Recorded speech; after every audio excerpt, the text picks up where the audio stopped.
Welcome back to TV 48 Update. I'm your host, Catherine Pugh. I'm here with Dr. Gregory Ellis, and we're really trying to help you get your lifestyle. I think that's a good term. Lifestyle straight. And we're trying to help you get it straight through how you eat and the importance of exercise. And we were talking about this book. This is another book that he's written. This is called There Is No Fountain of Youth. And you talk about being into the anti-age movement and recognizing that there's really no fountain of youth, but there is quality of life, and you can extend your lifespan based on eating and exercising. Your longevity. Longevity. And possibly your lifespan. Okay. All right. And main focus of the book is to develop and provide a set of strategies that people can follow that will give them what we just talked about. Now, are there foods that you eat that will bring on various diseases? Yes. Carbohydrates. Carbohydrates again. Okay. Now, you remember we talked about the idea of fat and cholesterol caused heart disease. That idea was first proposed in 1953. Okay. It was understood very soon after that it wasn't true. Although everybody still believes it's true today, it is not true. And then in 1987, a guy out of the Rockefeller Institute, Dr. Anthony Cerami, came up with the glycation theory of disease. And that is that the glucose coming from the carbohydrate binds to all of your body proteins. Not particularly, all of them.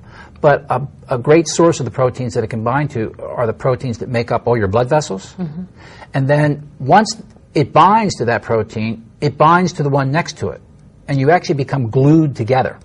You become stiff. Oh, okay. Okay, the blood vessels become stiff. And these glycated proteins actually capture and grab cholesterol and pull it into the blood vessel. So it was never the cholesterol that was the problem, it was the glycated protein. But that information hasn't come out because the medical community is still stuck on the fat and cholesterol issue. So what I find really interesting about our times today is that the American public is rebelling against the medical establishment by going low carb because they know they feel better, they're losing weight, they look better, they're healthier. Even though the medical community really hasn't come to that conclusion. No, the medical community is stuck where it was in 1953. But that's the nature of a commitment to a belief system. Right. So they're not going to change. It's not going to change. I don't see it changing anytime soon. The problem with the public embracing this idea about the low carbs is they don't have the training or the background to guide them. That's why the food manufacturers can get over on that. Right. Okay. And confuse them because they don't know what to do or say. So that's why I'm trying to guide them and help them get the results they want because I have the information that they need, whereas no one else does. Or at least nobody's sharing it. I know they don't have it. Okay. All right. The Dr. Atkins phenomenon, which now has gone on and on and on. Is there a way to bring people around to understand that low carb is good, but there's a way that we need to be looking at this? Just read the books. That will do it. I cover it all in detail. Yeah.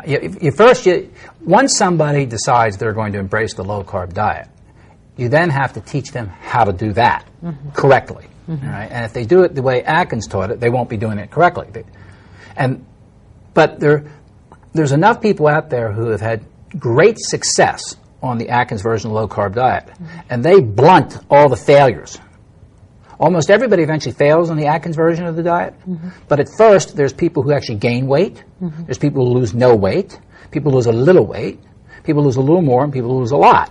So the guys who lose a lot become the ones who are saying, oh, Atkins is so great, okay, and then the other guys are forgotten about. Eventually, they can't even stay on his version of the low-carb diet because it's too restrictive, and they go off. So just a small percentage of people ever keep the weight off that they lost because the important thing is all of these books that are out there are diet books.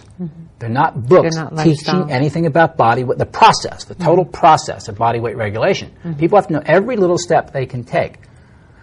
They have to have a menu of strategies that all work together, that if they put them together, they can have 100% success. Everybody can have 100% success on this if they do what I teach them.